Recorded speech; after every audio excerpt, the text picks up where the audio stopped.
dengan desa itu tidak pernah ada pelatihan. 2018. Dana desa itu masuk ke sumber dana desa itu kan dari 2018. Sebenarnya 2016, cuma di undang-undangnya tentang pengadaan barang dan jasa itu 2018, Pak. Itu ada peraturan tentang pengadaan barang jasa desa. Itu ada. Tetapi pemerintah daerah itu tidak melakukan semacam training center kepada perangkat desa. Perangkat desa yang di sana jelas menjadi TPA atau TPK. TPK. Ya, di sana kan ada namanya TPK, tim pelaksana kegiatan. Itu tidak pernah dilatih, Pak. Tidak pernah ada call center, artinya training center. Itu adalah tugasnya pemerintah daerah. Harusnya bukan. Harusnya pemerintah daerah yang punya tugas. Lewat Pemerintah daerah yang kalau di desa itu kan berarti departemennya dinasnya kan dinas perdesaan. Dinpermades. Dispermades. Bekerja sama dengan LPC. Dispermades ada MOU dengan LPSE.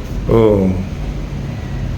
Nah, nanti mereka dengan adanya peraturan tentang pengadaan barang dan jasa tingkat desa itu kan ada di undang-undang dari tahun 2018. Nah, kebanyakan itu desa melaksanakan langsung. Nah, di sana ketentuannya memang harus swaklola yang melibatkan masyarakat setempat, khusus tenaga kerjanya loh, Pak. Khusus tenaga kerjanya. Sedangkan untuk materialnya harus melibatkan tokoh-tokoh setempat atau material-material setempat yang sudah secara implisit sah, artinya memiliki TDP, toko tersebut memiliki jenis toko, terus IO, ya kan, dia memiliki izin yang sah. Katalog. Bukan. Oh, bukan. Bukan. Kalau dana desa memiliki kapasitas toko yang sah di sekitarnya, terkecuali ada pekerjaan khusus, misalkan cor beton. Cor beton pun itu harus desa mengundang minimal 2 peserta atau 2 pemilik beton, mengundang sebelum melakukan pelaksanaan.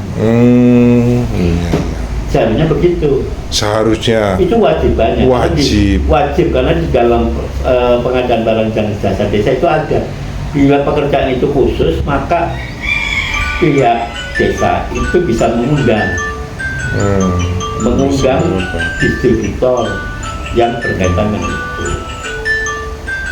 Nah, sekarang ini dengan adanya undang-undang desa yang baru, itu di desa itu harus menggunakan badan usaha, Pak Syarat. Badan usaha? Ya. Oh, di desa. Badan usaha itu sifatnya untuk sebagai materialnya. Harus memiliki badan usaha. Yang kedua itu menggunakan swaklola murni. Swaklola murni yang melibatkan masyarakat setempat. Nah, itu kembali lagi. Yang sekarang ini diatur dengan adanya badan usaha yang sudah terakreditasi. Pertanyaan kedua, kalau sudah memiliki badan usaha dan sebagainya, kan harus adanya sertifikat keahlian. Iya. Siapa yang bertanggung jawab? Iya. Walaupun itu TPK yang bertanggung jawab, tapi di dalam swaklola kan harus ada yang satu memiliki keahlian. Surat keterangan keterampilan atau kebanggaan. Karena sekarang akan menggunakan badan usaha, CV, toko. Nah, kembali lagi ke BANKU, Bantuan Keuangan, itu kan sifatnya prosesnya ada di pemerintahan pusat. Iya. Pemerintahan pusat berarti kan sumber dananya jelas. Iya.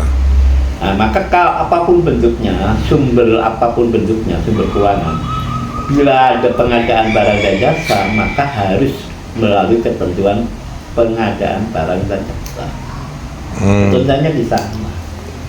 Ketentuannya di sana, baik BANKU, aspirasi yang dikembangkan di desa, itu kan ketentuannya sama. ketentuannya sama. Nah, bantuan keuangan rata-rata masuknya ke dinas atau dicicilkan melalui desa keuangannya kan gitu. Iya. Nah di situ harus ada badan usaha. Ada yang mengeluhkan sudah dijual belikan oleh pihak tertentu oknum. Nah, yang kalau desa mau melaksanakan harus bayar sekian persen. Kalau dilaksanakan oleh pemborong harus bayar sekian persen. Nah, itu benar nggak tuh, Mas Heri? Kalau mekanismenya kan sebenarnya apapun bentuknya, aspirasi badan keuangan itu kan pasti mereka banyak yang mengklaim, bahasanya mengklaim. Mengklaim ya. Maka dari klaim ini menimbulkan satu substansi.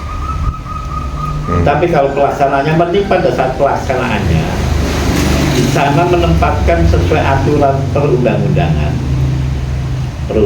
itu jelas, karena itu pengadaan barang dan jasa, maka harus ada yang namanya undang-undang jasa konstruksi.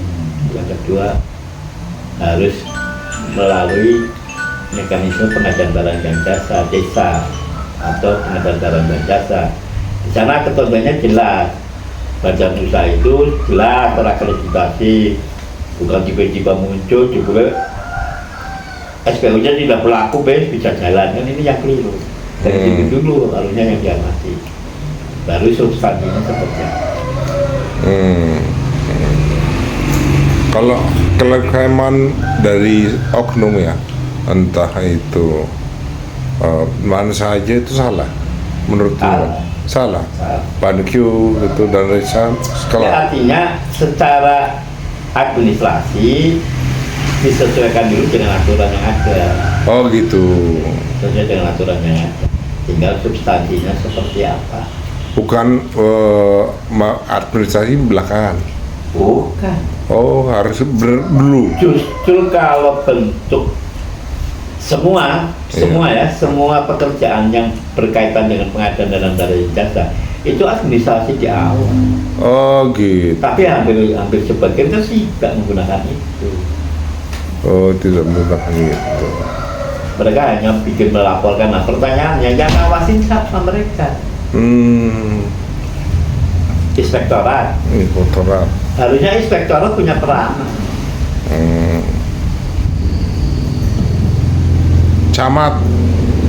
Camat itu kan hanya sebagai legislator. Oh begitu. Yang punya peranan apapun bentuknya, yang itu keuangan daerah ya inspektorat. Inspektorat ya. Inspektorat. Nah, peraturan inspektorat kan hanya mengingatkan sampai 3 bulan. Kalau penggambar bukan pengawas.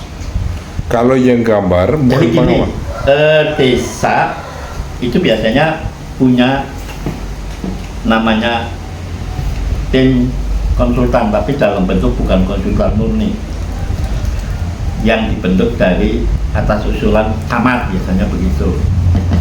Iya. Biasanya kan begitu, namanya konsultannya.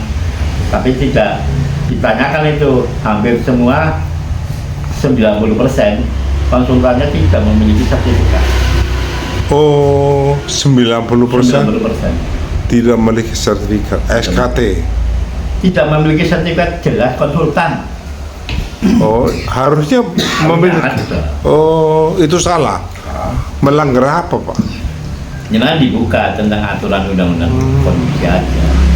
Oh, begitu. Setiap pelaku usaha yang berbentuk perencanaan, pelaksanaan, ya, sampai pengawasan, itu semua terangkum di dalam undang-undang. Harus memiliki sertifikat keamanan. Oh. Oke. Wis.